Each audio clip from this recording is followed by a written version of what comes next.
Right, that was your first goal, looking back, from December 14th of 2024, in a meaningful action. What is that kind of moment? Take the puck in the corner, make a mad dash, then that. What does that moment kind of mean to you? Yeah, I mean it definitely felt great. I mean, it's been a long 9 months since December 14th, and I've learned a lot about myself and about how much I love this game and how much how much it really sucks being away from the game, and how much you really learn to love your teammates and love the people around you. And I couldn't have done it without the amazing people at Michigan State helped me get into rehab and everything, and all the doctors that helped me get to where I am. And I feel as strong and as fast as I ever have. So it's nice being able to get on the score sheet for the first time in a while, I guess. But yeah, I'm just really appreciative to be here. What was the toughest part of your recovery? Yeah, I mean, there's definitely good and bad days. You know, it's not fun in the middle of January in Michigan. It's not the nicest outside, so it's hard to keep your wits up and keep your hopes up. But you know, you really lean on the people around you, and I had a great supporting staff. My teammates were great to be around, and you know, it's hard being a captain of a team and being out for the most crucial part of the season. But we had some great leaders in the locker room that stepped up and were able to fill my role, and I did the best I could to provide leadership, even though I wasn't on the ice. So definitely learned a lot about myself, though. Red, before you played college, you were playing for Michael Leone. What did you learn about yourself from him? How did he help you grow as a hockey player? Yeah, I mean, me and Leo go way back. He was the intern assistant coach when I was at the program, and he was always getting dressed in the locker room with us and being you know, kind of the bridge between the players and the coaching staff. And we had a lot of great talks while I was there with him, and he's someone that he's really good at giving you confidence and making sure you're feeling the best that you can when you go out there. And that was one of the main reasons I wanted to come here, was to play for him and to be able to develop and learn from him, because he's got a great hockey mind, along with he's just a great human being in general. So it's really nice being able to be here with him, and I'm excited to get going. When you signed back in August, what was that conversation like between you and Leone about you coming to Rochester?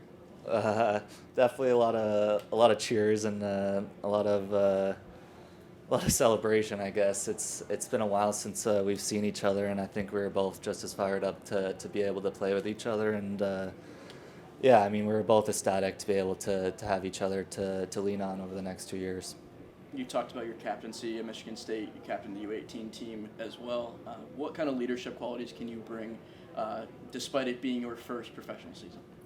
Yeah. I mean, I definitely learned a lot about my leadership over the past year, and I've always been someone that's a lead by example guy. It's been hard at me for times to speak up, and over the last couple months, I've definitely worked on that a lot more, not being able to, you know, be out there and give an example by playing as hard as I can. But I think the last 6 months has definitely helped me evolve as a leader, and I definitely learned a lot about what it takes to be a leader. And you know, it's easy to dwell on yourself when you're out of the game, and but to be able to push through and really have your teammates back and try to make sure everyone's feeling as good as they can going into every game, and making sure that everyone is going game 7 for every game is super important. So I definitely worked a lot on my leadership and a lot on being, you know, more vocal and trying to cheer the guys up as much as I can. So